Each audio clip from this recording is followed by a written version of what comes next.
Hello and welcome. We will continue with lighting. To understand lighting, you need to understand there is hierarchy in lighting. Look at this image.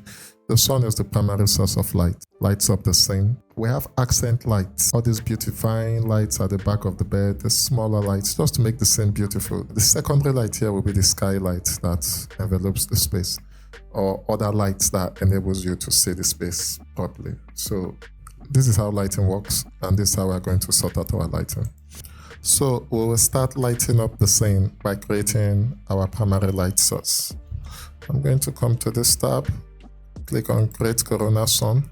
It's always good to create your sun at 90 degrees or a good degree close to 90 to your camera.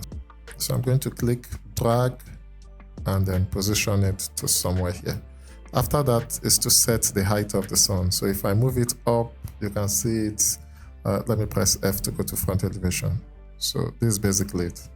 I've set it at an angle to just go into the room. It's good to work in interactive render while you are setting up your lighting. So let me quickly set up my Corona interactive render. The first thing I want to do is to apply material override because these materials are not Corona materials. I'll select this glass, right click, say select similar, click on the material tab. Here is it. This icon here, material tab, click on it. I'll go to glass, select clear glass, right click and say assign to selected object. I also do that for this handrail outside because there are some glazing here. To the remaining element, I want to apply an override. I'll come here, click on scene, and under scene, you are going to see render overrides. Make sure you check material override. And once you've done that, you click on this button beside it, look for Corona Legacy material, click on OK and apply there, and then this is good to go. So under this material override, I need to exclude some certain materials so that the sunlight can pass through it. So I right click on this, say select similar, and click on this plus button here to add the object selected. I'm going to do that again for the glazing outside. Now while this is checked, I'll go back and start my interactive render. So now the interactive render works and you can see the sunlight and the skylight lighting up all the whole spaces.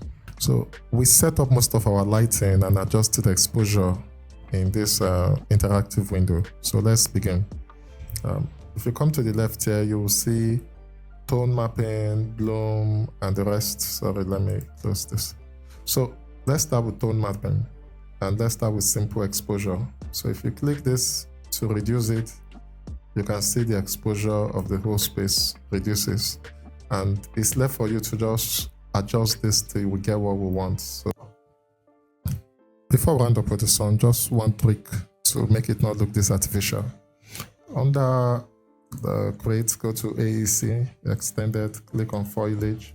You can go through series of the foliage. You can pick this generic oak. On the plan here, we can place it on the part of the render and then use arrow shortcut key to just make the tree bigger. You can go to the front elevation and see if you can just raise it up outside of the view to, just obstruct the sun a little bit. You can see the effect it's creating. Yes. Something else I did while watching my exposure is that I brought it down to 0.7. But you can keep adjusting this little by little till you get what you need. So that can easily change. I'll go to the top view and then I'll use rectangular lights to create other field lights within the scene. To do that, we'll go to the Corona light, we'll click on create Corona light, and we'll come and under shape, we'll select rectangle. For now, we can leave all these settings on intensity, and then we can place our light. So for me, I want to place my light somewhere here. So I'm just going to draw a long rectangular light here. And after placing the light, I'll go to the front view, Z to zoom into the light.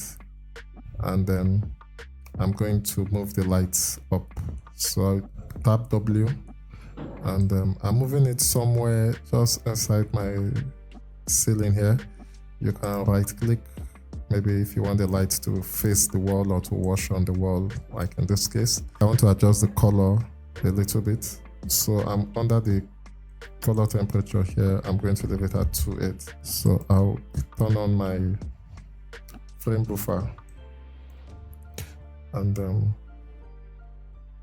we can see how 50 seems too much. I'm going to do 10. So this was my inspiration to create this thing. Not directly, but you get the picture. And this is what we've created. And so this is how we can set up our lighting in Corona 3dsMax. In the next video, we'll composite our scene, add models, work on our materials, and then finish up. Thanks, like, share, subscribe. Peace.